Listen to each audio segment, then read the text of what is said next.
Hello, welcome back to Smiley's. This is part 2 of our recording of Fall of Light chapter 20. I am joined by Mora, who is taking over the narration or the summary of the chapter again. Hello, Mora. Hi, Lee. So part 2. How are we doing? Yeah. We're okay. We just want to finish it. We're great. Because we don't have much to go through. Yeah, let's go. So the next POV is we left off Ivis and Rake talking about the dead Leo son, right? That's where we stopped. So right now we go to Sharenas, who is doing what? She's at the... Starving? No, she's not. She's eating frozen meat. But yeah, they just happen to be diced meat. She's happy. She's sort of surviving. And somehow in this section, you see all these similarities with all the ravens nearby. And she is also, one more raven feasting on the corpses. And so at one point, I think they say that she cackles. So, I don't know, there is a very strong... There is a bit of raven imagery. I don't know why. And all her inner monologue is towards Kagamandra. She keeps saying, "Beloved Kagamandra, I now comprehend the meaning of unconscionable." Is that right? Unconscionable. And no bleaching of the skin can cleanse what we have done here. So she's going around eating food. And who meets her? Gripp, Galas and Pelk. She says, Sharenas says that if they're looking for old friends, and Gripp says if they have reasons that are different from hers. Because she's looking for old friends to eat, whereas Gripp just wants to meet old friends and see what they're doing or rescue them. Now, when they try to approach her, she says that she's now a sorceress and so tells them to keep distance. Pelk calls her a piss-poor sorceress because she's starving and dirty and all that. And Sharenas then says that she was hunted by Halid Bahan, but she managed to kill Serap before running away. Now, this is very interesting. Pelk asks who set this task upon you. And Sharenas says it was Urusander. Pelk wants to know by his command, and Sharenas says no, it was by his utter uselessness. It's a bit strange, no? Taking up responsibility because you believe this guy is not up to it. So you assume that a command has been given to act in his place. So they talk all this, and then Gripp offers her food and return to civilization, but she refuses because she says that she's not the only one who has acquired a taste for diced flesh. And her only crime is her lack of subtlety in consuming diced. They leave her, and this lady goes back to cutting up diced thighs and keeping them for food. Do you have anything to add there? Quite a few things, actually. So yeah. I sort of summarized them, yeah. She does spend quite a bit of her inner monologue thinking about, the deniers and how delivering slaughter upon them had been a crime almost beyond measure. Furthermore, she has quite a few interesting words with Pelk about war and preparing others for war.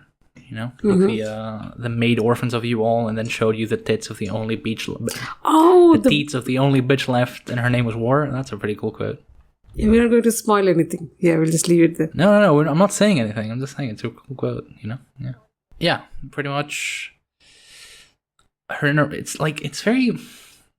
It's a peculiar monologue, because on the one hand, you can tell she's sad by her own state of affairs, but also she's so far beyond this shit, who cares anymore, we fucked ourselves pretty much, so might as well.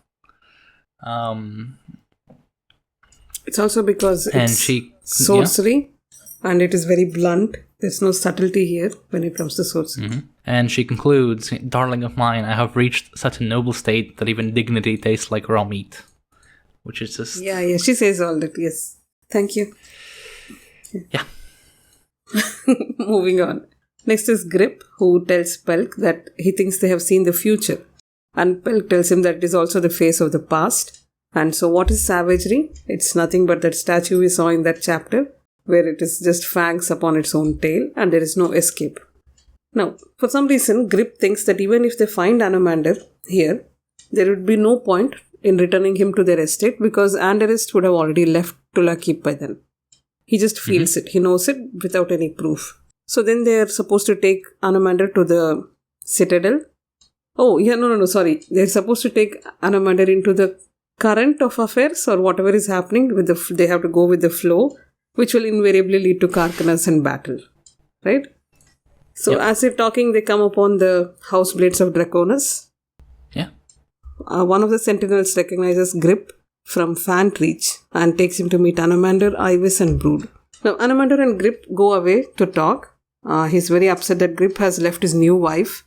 He's like, is there no respect for the gifts given and stuff like that? And Gripp says that they had visitors, so he was forced to leave. First was Kelaris, who came with news from Karkanas. Then came Sharenas with warnings from the Legion. And lastly, there came Anderist, who wanted just some privacy. By this time, Anomander says that he already knows that Prazak and Ethaner were sent by Silkus to aid Galarbarus at the Hust, though he hopes that by now Taurus is leading them. And Gripp is surprised that Rake knows this already and asks him how. And he says he knows all this because of Caladan Brood. Next, Gripp wants to know if Rake is okay with the idea of P&D being sent away to the Hust. And he asks, did Silkus have your blessing? And he says, my brother's mind is his own, and in my absence, he is free to judge on matters of necessity. Right? Anything you want to add there? I mean, Stilgas just keeps catching strays all the goddamn time throughout this book. And I don't see why. I don't. No, he doesn't catch a break even in Book of the Fallen. So that's fair. But it's nice to see that his bro is standing up for him, Like, yeah, I trust him, whatever. Yeah, I mean, it shouldn't be surprising, right? This whole thing. This is how Anomander is, and this is how he treats his brothers. No, he's not surprised that Anderist has gone to Hishtula because she was the one who took him into her arms in his bleakest moment. And then he asks why Gripp left Hish's side. He said, I don't know why I've written discuss there. Was there something important there? Like he again and again he keeps coming back to, he is worried because, correct. My point was that he's worried probably that Anderist is going to seduce. It seemed almost as if Anomander is asking, why did you leave your wife's side at this time? Is he worried that Anderist and Hish are going to have an affair or something? That's the vibe I got here. So I thought, did you pick that up or? Yeah, no, I don't believe so. No, right? It's just me, yeah. I think, because the entire thing is essentially Gripp has been commanded as the last command/order by Anomander to be with Hish. So in coming back to him, he is going against Anomander's explicit wishes, which hurts. And he also has sought, in the previous book, a marriage with his brother, right? So he didn't find his brother, and it's okay, now he is with the one woman with which she actually was there for him, and I wasn't, and now you're here, in spite of me telling you to not be there. It's rough. And yeah, it's Anomander catching strays throughout this chapter. We've mentioned this before, but yeah, this is another stray. Poor guy. Right. So then Gripp says that Anomander is needed unless they've decided not to oppose Urusander. And Anomander says that Mother Dark has denied him his blade. So Gripp wants to know, are they going to surrender? Rick says Ivis is asking him to take over Draconis' house blades. Because if Urusander wins, that means Draconis is out. And then Gripp says that Hish fears Draconis' real allegiance. And Rick asks hypothetically that if he asked Draconis to step aside, would he do that? Would he hold back his forces? And Gripp says he doesn't think so. He wouldn't cross that man's pride or something. Right? I think that's something like that. And then Anomander says that Asathanai's sorcery is different and he has answers for any question that he may choose to ask, except Anderist, of course. And then it seems faces of both friend and enemy offer us a mirror to our own, each in its time, each in its place. So Anomander asks if, hypothetically, if he asked Draconis to stand by, hold his forces back, would he agree? And Gripp says that he doesn't think so, because he wouldn't jar that man's pride. And then Gripp wants to know how exactly he knows all this about Karkanas and all that. So he expands on the thing that Caladan Brood, all these Azathanai know their own roads of sorcery. And, so each question you can think, it can be answered, except the one with Anderist. And Anomander says that is a question he chooses not to ask, and we don't know why. Then he keeps continuing. He says, Gripp, you should not have refuted my gift like this. It breaks my heart. And so on. He's a little sad about it. And then finally, it's so sad. Can you read that quote, please? The faces of both friend and enemy, it seems, offer us a mirror to our own, each in its time, each in its place. Should we not acknowledge these similarities of accord, and so find humility against their righteousness? How many wars must we fight before we ever draw a blade? The answer, I now think, is beyond count. God damn it. Fucking finally. Thank you. Okay, so then Gripp says that Mother Dark would probably not want her lover to be torn from her arms. And Anomander says that's right. So are we going to stand in Urusander's way? Does Anomander answer this? No. He's not going to answer. He's just talking about Hish and where is she and what are the... They discuss about this highborn meeting. And then Anomander says... I mean, it's also... Yeah?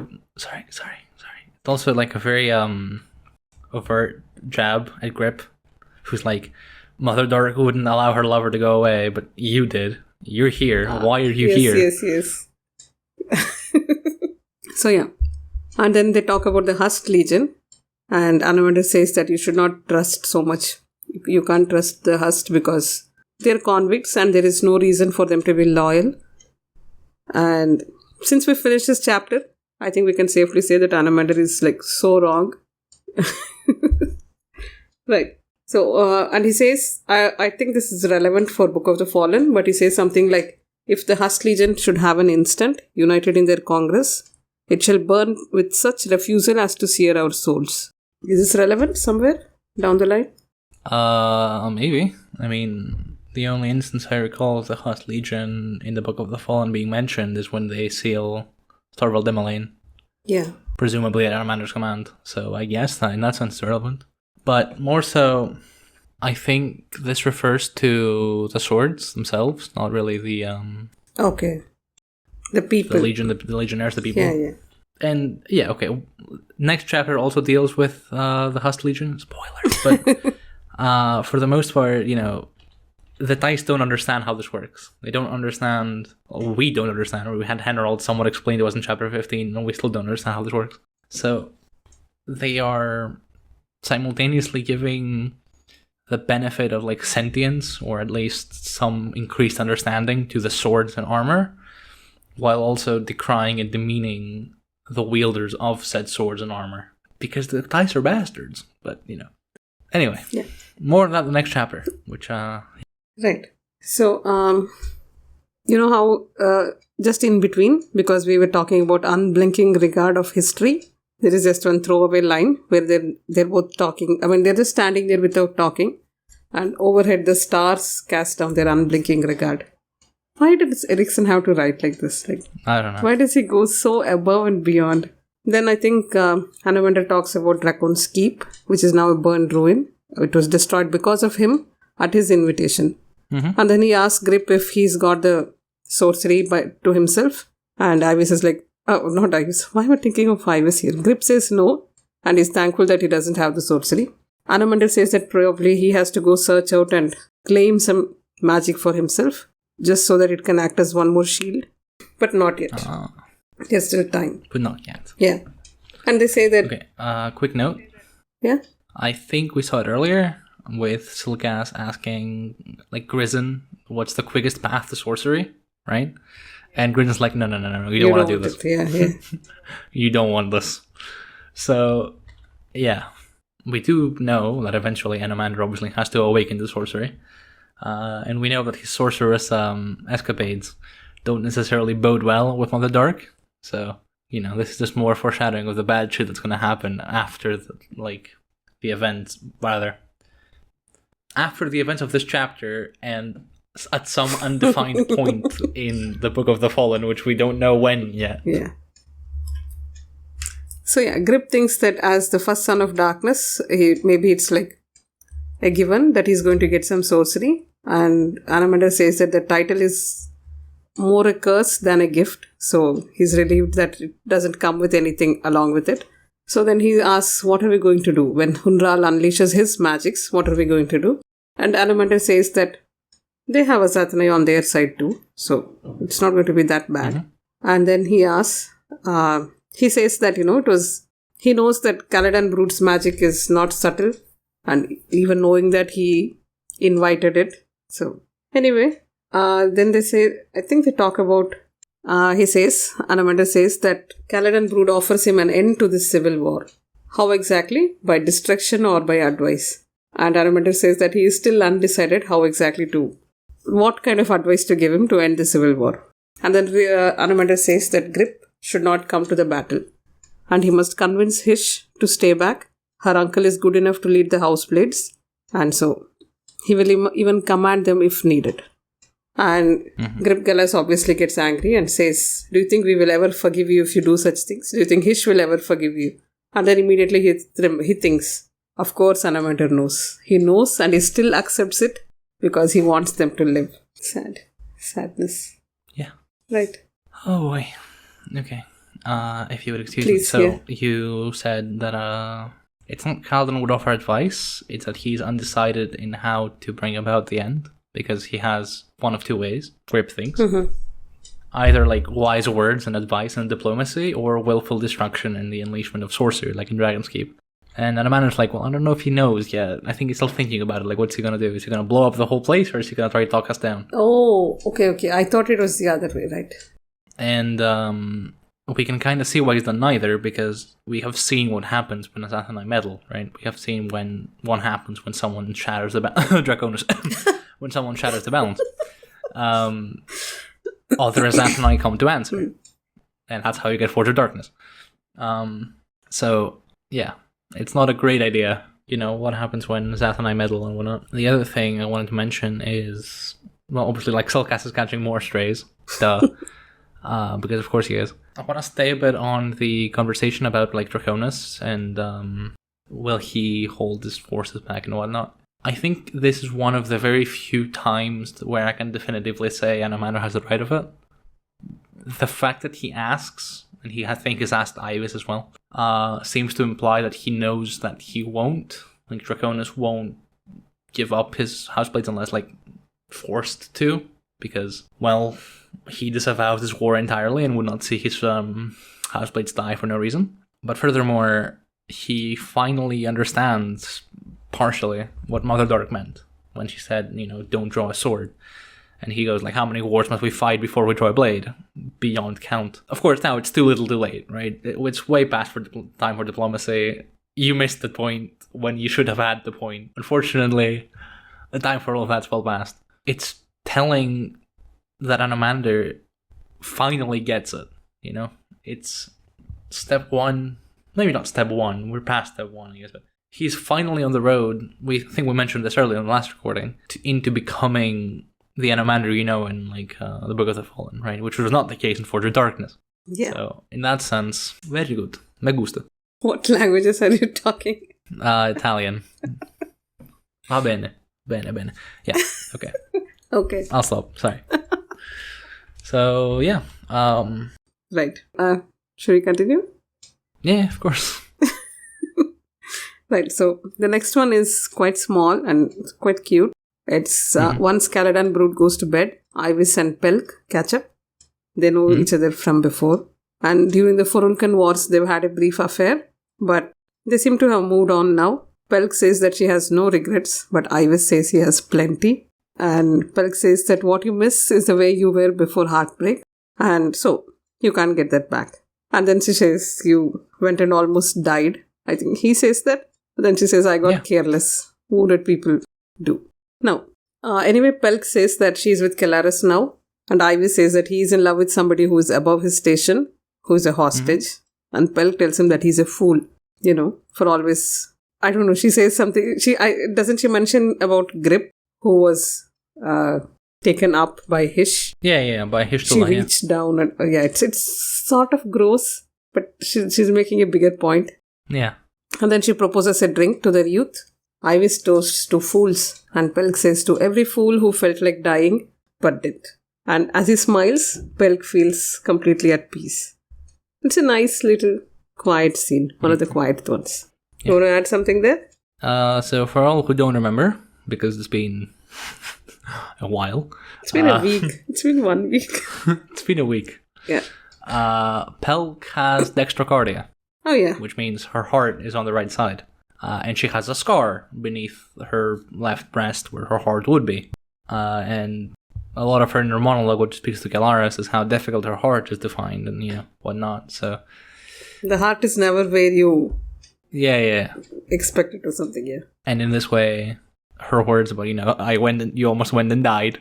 And the scars she carries and whatnot, what she says, broken heart, heal it might, but the scar remains. And what you miss most is how it was before it broke and whatnot, when that heart was whole.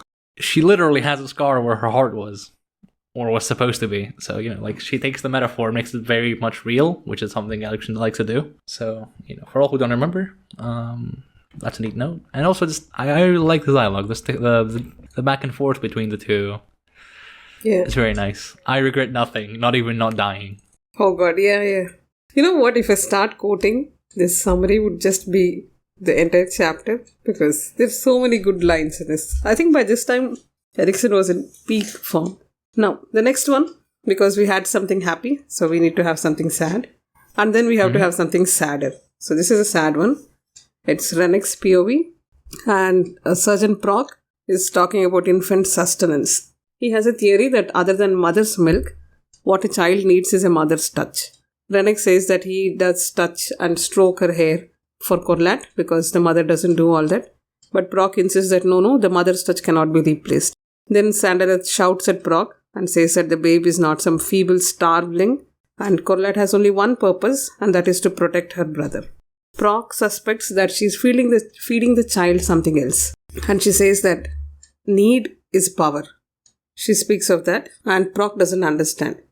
Then they continue to talk about the baby, that it is growing unnaturally fast, and since a demon gave the baby, is it possible that there will be more such demon babies in future? And Proc tells her that once Orfantal finds out... Yeah, it's okay. And Proc says that once Orfantal finds out, it might be the other way, that he might become protective of his little sister, and so she can't place these burdens on this child. Now Wreneck, because he is so precocious, he thinks that there are no burdens carried by this child. It's all placed there by others. Like the way his mother has placed burdens on him, like the fear of the forest, fear of dying, fear of him marrying Ginia, etc. All those fears are needs, and all those needs have power. And that is what Proc is not able to understand. But it is possible to take on different burdens, just the way he did. He rejected his mother's burdens, right? And went away. So he will find Orfantal, and he will take Korlat and Orfantal both away from their mother. He will make them hold their hands or something. And after that, he's going to go kill the bad guys. And then he will go home and marry Ginia. That's what Wreneck is going to do. Meanwhile, Sandalat is saying that the demon chose her over everyone else. So I guess it makes it special or something. I don't know. She's losing it. It's sad. Yeah. So I don't have any things to add here. One thing I do want to add is this is not a new motif that we've seen. It's not formulated in this way. But this idea of need or will as power is present in, I don't know if you remember, in Hedge's storyline. In Hedge, in Rebirth Gale, Bone Hunters, etc. Where he wills Cussers into being. They're just like both on his raincoat, throws them. They exist, they're real, they're tangible. Yeah. But it is also the manifestation, or what Quick Ben calls the manifestation of one's will. Because Quick Ben, and he has to speak in riddles. Is ultimately what brings him back, right? Is that he wills himself through the underworld. So, will, in the context of sorcery, has power within the Malazan world. This is another one of its many examples. How relevant it is to the philosophy of the whole thing, need as power, and what Wreneck says, I'm not sure. I suspect what Morris said is fairly dead on, so I'm not going to elaborate any further because I've not thought it through, and I'm going to look like an idiot. So I give it back to you. Let's finish this. Let's finish this with a good philosophy. Yeah, I'm glad we agreed. Right. So the saddest one, the one which made me cry, is the last POV, which is Sukul, who is watching Rancept get ready for war. Right? She says that he is abandoning her, and there's only going to be Skill, the teacher, and the maids will be left with her. She is sick of all the schooling, and she even tells him that she's going to learn more by sitting in on these meetings than from anything Skill can teach her. Basically echoing every other school child, right? Precisely. And Rancept says that she's deluded and says she's being cynical, and cynicism is nothing but ill-concealed despair. She says she's going to talk to Hish again, and she's going to tell her that Rancept is too old to fight. And she says that he is wearing armor, which is not going to be of any use against sorcery. So he is going to die. And Rancept says he is going to try his best not to die. And can she go on light and skills mood for a while? Yeah. Then the conversation moves to the Hust Legion, and he says that there is something nobody is considering about the Hust. The Hust also contains sorcery, and probably the Teist have been in possession of sorcery without their knowledge for quite some time, even before the Azathanai came to them. And then he reveals his backstory, that he is now a cripple because he used to be the lead rock biter at the mining pits for 5 years, from ages 11 to 16. Yeah. Which is, From 11 to 16, he worked in the mining pits, and he became the lead rock biter by, working hard, pulling himself by his bootstraps. Yeah. Right. And then he says he was 11 when the point I realized was, doesn't he say that he was 11 when he was made the lead rock biter? So he had to work a few years before he reached it? Or am I... No, I think he says, how old were you when you were in the mines? 11 when I was 16. So in this 5 years, he had to work... Then she asks him, you were made the lead rock biter at 11? No, I had to earn that too. Right. Sorry, yeah. So, why was he sent to the mining pits? Did he murder someone or boil bunnies, or what did he do? He stole food. He stole food. Was it like a profit-making venture where he stole... No. I'm so mad. Right. So, yeah. And then Sukul asks if their civilization is a cruel one. And he says that it's not more cruel than most, which sounds cynical to her. And then she says, do you want to do that quote or shall I? She says, I don't want you to go. Sure, go for it. And he says, I know. And she says, I want to say how much I hate you right now. He agrees. And she says, it's the opposite of hate though. I suppose it is, my lady. And then she says, don't get killed, right? So then he starts getting ready for war. She hugs him. And then, as he's readying for war, she is fighting a war against her own despair. And then he says that he thinks of her as a daughter more than a hostage. And then finally all her despair is swept away. That's it. Oh boy. That's it. Yeah, we're fine. It's okay. Yeah. So as a defense mechanism from too many emotions, I'm going to geek out about stuff. Please do. So we vaguely have an idea that the Hust Iron has quote-unquote magic because of what Harold was saying when, after he made the sword for Anomander, then Chris came along and showed him, the error of his ways and how he unfolded countless realms into that iron or whatever the quote was. I don't remember off the top of my head. I'm trying.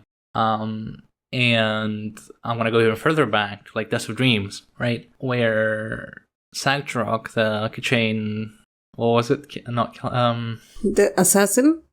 What was Sagtrok? I think it was a Sentinel. No, it wasn't a Sentinel. I forget. Assassin. Sagtrok, anyway. The big lizard. Oh god, come on. Was he a Sentinel?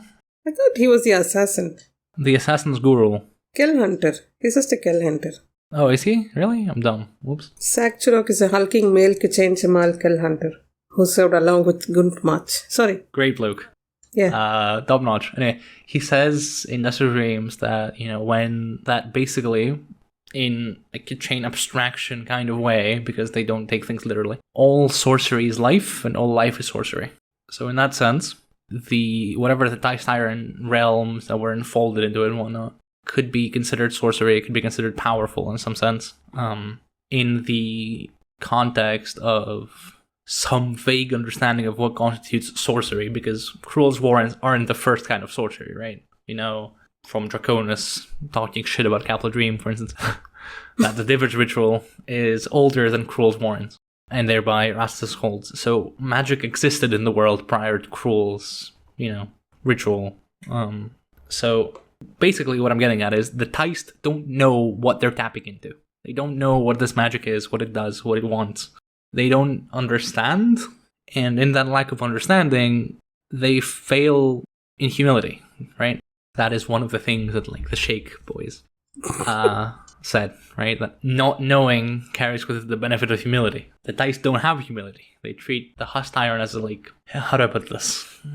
A quaint curiosity? Yeah. It's it's a thing that they do. How cute, And no one wonders why it's like this, right? Even Galar Barras, who has spent a lot of his life researching cast iron, and has come to the conclusion apparently that they're alive. Yeah. Yeah. Doesn't really know what the fuck that means. Also, side note, Rancept's like 1,000 years old. What? Yeah. Yes, you know. That's what he says in Fortune Darkness. That's how Sukul treats him anyway. I don't think he's literally 1,000, but he's old as shit. He's very so the old. fact that he was 11 when he goes in the mines is interesting. Why? Because it implies that the Hust mines have been places to forced labor for a millennium, which is 2-3 generations, probably. But how long have they had the Hust iron, that technology? Great question. I don't know. I don't remember. Maybe it's talked about in chapter 15, which you can check out if you want more about cast iron. I don't remember, though. Okay. Yeah. Yeah. So it's been a while, basically, that this notion of punitive forced labor in privately owned mines has been ongoing in Kurgan, and I don't like these people, I don't like these people anymore. I don't want to be here anymore. Oh, I thought you were very happy here.